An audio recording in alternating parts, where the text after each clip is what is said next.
Hello everyone. आज की हमारा क्लास का टॉपिक है मॉडर्निटी और आधुनिकता। स्टूडेंट्स। आप इस टॉपिक से बहुत ही कनेक्ट होते हैं क्योंकि युवा है वो बहुत ही आधुनिक है और वो फैशन को कई बार आधुनिकता समझ लेता है। लेकिन स्टूडेंट्स, हम सोशियोलॉजी के विद्यार्थी हैं। सोशियोलॉजी में आधुनिकता का मतलब है समाज में क्या बदलाव हो रहे हैं, सामाजिक संबंधों में कितनी आधुनिकता आ गई है। ये तात्पर्य है, इसका फैशन से नहीं है। वेल स्टूडेंट्स, हम ये समझने का प्रयास करते हैं इस क्लास में आधुनिकता क्या है और हम बहुत ही सरल रूप से मैं आपको समझाने का प्रयास करूंगी। तो देखिए, आप अपने दैनिक जीवन में बहुत सारे लोगों से मिलते हैं। आप सब्जी लेने जाते हैं तो मंडी में आप ग्रामीण लोगों से मिलते हैं, किसान आते हैं ना सब्जियां बेचने के लिए। और जब आप पार्टीज में क्लब में जाते हैं तो बहुत ही वेस्टर्नाइज लोगों से आप मिलते हैं, अंग्रेजी बोलने वाले लोगों से, डिफरेंट तरह के कपड़े पहने हुए लोगों से। तो आपका एक सोच क्या होती है कि जो ग्रामीण है वो परंपरागत है और जो शहरी है वो आधुनिक है। वेल स्टूडेंट्स, आधुनिकता का मतलब है परंपरागत समाज से नगरीय समाजों की तरफ होने वाला बदलाव। सरल शब्दों में कहें तो ग्रामीण कृषि आधारित और परंपरागत समाज से सेकुलर और औद्योगिक समाज की तरफ होने वाले बदलाव को हम आधुनिकीकरण कहते हैं। अब हम देखते हैं कि प्रसिद्ध भारतीय समाजशास्त्री प्रोफेसर योगेंद्र सिंह ने मॉडर्नाइजेशन ऑफ इंडियन ट्रेडिशन नामक पुस्तक में आधुनिकता की क्या विशेषताएं बताई हैं। क्योंकि जैसा मैंने आपको पहले कहा था, सोशियोलॉजी में आपको समाजशास्त्रियों के विचारों को लिखना बहुत जरूरी है, तभी आपके बहुत अच्छे नंबर आ सकते हैं। समाजशास्त्रीय भाषा और सोशियोलॉजी के स्कॉलर्स के विचारों को लिखना वेरी वेरी इंपॉर्टेंट है। तो योगेंद्र सिंह कहते हैं कि आधुनिकता का मतलब है साइंटिफिक पर्सपेक्टिव, वैज्ञानिक दृष्टिकोण होना, मतलब सामाजिक घटना को समझने में वैज्ञानिक दृष्टिकोण से देखना। जैसे मान लीजिए, पुराने जमाने में हम क्या जातिवाद में बहुत विश्वास करते थे, लेकिन अब वैज्ञानिक दृष्टिकोण है क्या कि सभी व्यक्ति तो बराबर है, सभी एक जैसे हैं। या फिर चेचक की बीमारी है वो माता के प्रकोप से हो गई, परंपरागत गांव में समझा जाता है ना, देवी की पूजा करो। लेकिन वैज्ञानिक दृष्टिकोण क्या है, एक डिजीज है और इसका वैक्सीन डेवलप हुआ और ये खत्म हो गई, है ना। तो बीमारियों से कैसे दूर रहा जा सकता है? स्वच्छता से, हाइजीन, साफ सफाई से। ओके, फिर वो कहते हैं आधुनिकता का मतलब है ह्यूमनिज्म और टेक्नोलॉजिकल एडवांसमेंट। इसके अलावा वो कहते हैं ह्यूमनिस्टिक अप्रोच में विश्वास करना, मानवतावाद में विश्वास करना, सार्वभौमिक मूल्यों में विश्वास करना और तार्किकता में विश्वास करना, लॉजिक में। बिल्कुल स्टूडेंट, देखिए आधुनिकता का मतलब सिर्फ नवीन वस्त्र पहनना नहीं है। आधुनिकता का मतलब है तार्किक मूल्यों में, तार्किकता में विश्वास करना, वैज्ञानिक दृष्टिकोण होना, नवीनता में विश्वास करना, नए आविष्कार मतलब इनोवेशन और टेक्नोलॉजी का डेवलपमेंट। इससे हम आधुनिकता का अर्थ लगाते हैं। अब हम अन्य समाजशास्त्री की बात करते हैं, प्रोफेसर एम एन श्रीनिवास की बात कर लेते हैं। एम एन श्रीनिवास ने social change in modern India book में बताया है कि आधुनिकता का मतलब पश्चिमी समाजों की नकल है। उन्होंने वेस्टर्नाइजेशन को आधुनिकता के समकक्ष बताया है, क्योंकि कहीं ना कहीं देखिए, हम बात कर रहे हैं ना फ्रांसीसी क्रांति की और औद्योगिक क्रांति की, तो ये कहाँ हुई थी? यूरोप में। तो कहीं ना कहीं हम उससे इन्फ्लुएंस हुए हैं। फ्रांसीसी क्रांति से 3 कीवर्ड्स आए थे, कौन कौन से? समानता, स्वतंत्रता और बंधुत्व, इक्वलिटी, फ्रेटर्निटी और ब्रदरहुड। समानता की भावना बढ़ी तो ये आधुनिक मूल्य हो गए ना, भेदभाव नहीं करना महिला पुरुष में। अब हम देखते हैं कि औद्योगिकरण और फ्रांसीसी क्रांति के अलावा कौन से महत्वपूर्ण कारक थे जिनकी वजह से आधुनिकता आई। तो देखिए स्टूडेंट्स, आप इस बात को समझने का प्रयास कीजिए। हमने एमिली दुर्खैम को भी पढ़ा है।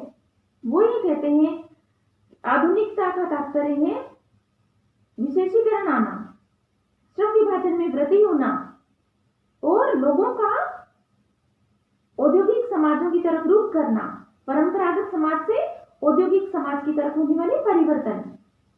तो इस प्रकार हम देखते हैं कि औद्योगिकरण से नगरीकरण हुआ और फिर तार्किकता आई, लिटरेसी से तो वैज्ञानिक दृष्टिकोण विकसित हुआ हमारा, इंक्रीज लिटरेसी देखिए, और लोकतांत्रिक मूल्य आए फ्रांसीसी क्रांति की वजह से।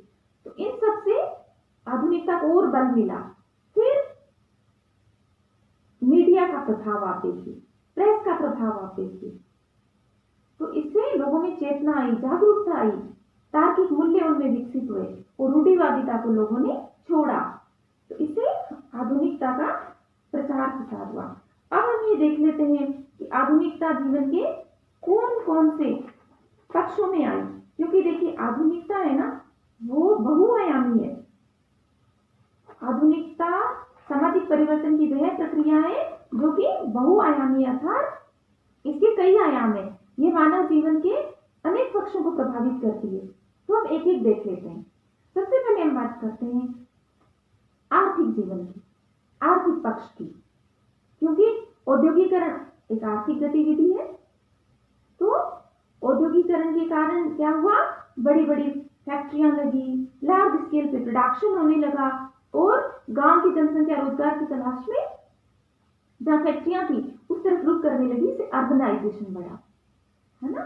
तो आर्थिक क्षेत्र में आधुनिकता का तात्पर्य है परंपरागत अर्थव्यवस्था से पूंजीवादी अर्थव्यवस्था की तरफ अग्रसर होना, कंपटीशन का बढ़ना और विशिष्ट व्यवसायों का अस्तित्व में आना। अब देखिए, कोई डॉक्टर है, कोई लॉयर है, कोई इंजीनियर है, लेकिन गांव में तो सब खेती करते हैं। तो ये आधुनिकता है। देखिए, industrialisation, capitalism, specialisation, banking system, मुद्रा व्यवस्था एक्सेट्रा। फिर हम देख लेते हैं सोशल सेक्टर में, या हमारे सामाजिक जीवन के आयामों में आधुनिकता से क्या तात्पर्य। तो देखिए स्टूडेंट्स, सोशियोलॉजी जैसा मैं कहती हूँ अबाउट सोशल रिलेशनशिप्स, तो जब सामाजिक क्षेत्र की बात करते हैं तो आप ये देखिए कि सामाजिक संबंधों की प्रकृति में क्या बदलाव आया है। तो आधुनिकता से तार्किकता आई और तार्किकता से हमारे सामाजिक संबंधों में भी तार्किकता आई, और अब सामाजिक संबंध है वो समानता आधारित ज्यादा हो गई, समता आधारित सामाजिक संबंध, महिला पुरुष में बराबरी की भावना की बात की जाने लगी, फेमिनिज्म आया, नवीन मूल्य आए, समानता वाले नए नॉर्म्स आए, हमारी नई जीवन शैली आई, क्योंकि औद्योगिकरण के कारण महिलाएं भी कमाने लगी, जीवन स्तर ऊंचा उठा, इनकम हमारी बढ़ गई, और इसके अलावा रूढ़िवादी दृष्टिकोण नहीं रहा, सेकुलर व्यू पॉइंट हमारा डेवलप हुआ, मतलब हम उदार हो गए व्यवहार में, मानववाद में विश्वास करने लगे। और जो परंपरागत समाजों में था ना, कृषक समाजों में, कि आपका प्रदत्त परिस्थिति महत्वपूर्ण थी, आपने कहा जन्म लिया है, लेकिन अब आधुनिकता में आपका अचीव स्टेटस या अर्जित स्थिति ज्यादा महत्वपूर्ण हो गई, मतलब आप क्या करते हैं अब ये महत्वपूर्ण हो गया। अब परिचय, भारत में भी देखिए, अब परिचय देते समय आप किस जाति के हैं ये महत्वपूर्ण नहीं है। आप परिचय देते समय अब तो लड़कियों से भी ये पूछा जाने लगा आप क्या करती हैं, अर्जित स्थिति हुई ना आपकी पोजीशन समाज में। तो ये सामाजिक क्षेत्र में ये बदलाव आए। फिर हम बात करते हैं सांस्कृतिक क्षेत्र में आधुनिकता से क्या समझते हैं हम। तो देखिए, सांस्कृतिक क्षेत्र में आधुनिकता से मतलब है कि लिटरेसी का लेवल बढ़ना, वैज्ञानिक दृष्टिकोण का विकास होना, और इसके अलावा नवीन मानवीय मूल्यों में विश्वास करना, समानता के मूल्यों में विश्वास करना। तो देखिए, सोशो कल्चरल जो फैक्टर्स है ना, सामाजिक सांस्कृतिक हमारे जीवन के आयाम है, वो एक दूसरे से संबंधित है। इसका तात्पर्य है जस्टिस होना, लोकतांत्रिक मूल्यों में विश्वास करना, जहां लोकतंत्र है वहां समानता की भावना है। फिर हम बात करते हैं पॉलिटिकल क्षेत्र में आधुनिकता की। तो देखिए स्टूडेंट्स, पॉलिटिकल क्षेत्र में आधुनिकता की बात की जाए तो पहले क्या था, पंचायत व्यवस्था थी, खाप पंचायत थी, लेकिन अब क्या है, भारत को ही समझने का प्रयास कीजिए, लोकतंत्र है, वोटिंग प्रणाली है, लोगों का पार्टिसिपेशन है राजनीति में, महिलाएं भी पार्टिसिपेट कर रही है, न्याय की बात होती है, सोशल जस्टिस की, वेलफेयर या कल्याण की बात होती है। तो राजनीति में बदलाव आए हैं। अब एरिस्टोक्रेसी नहीं है, राजशाही नहीं है, लोकतंत्र है, जहां इंडिविजुअल की आवाज महत्वपूर्ण है, लोग भागीदारी करते हैं शासन में। तो आधुनिकता का ये भी एक बहुत बड़ी विशेषता है, क्या इंडिविजुअल अपनी आवाज उठा सकते हैं, पार्टिसिपेशन कर सकते हैं। तो ये हमने आधुनिकता की बात।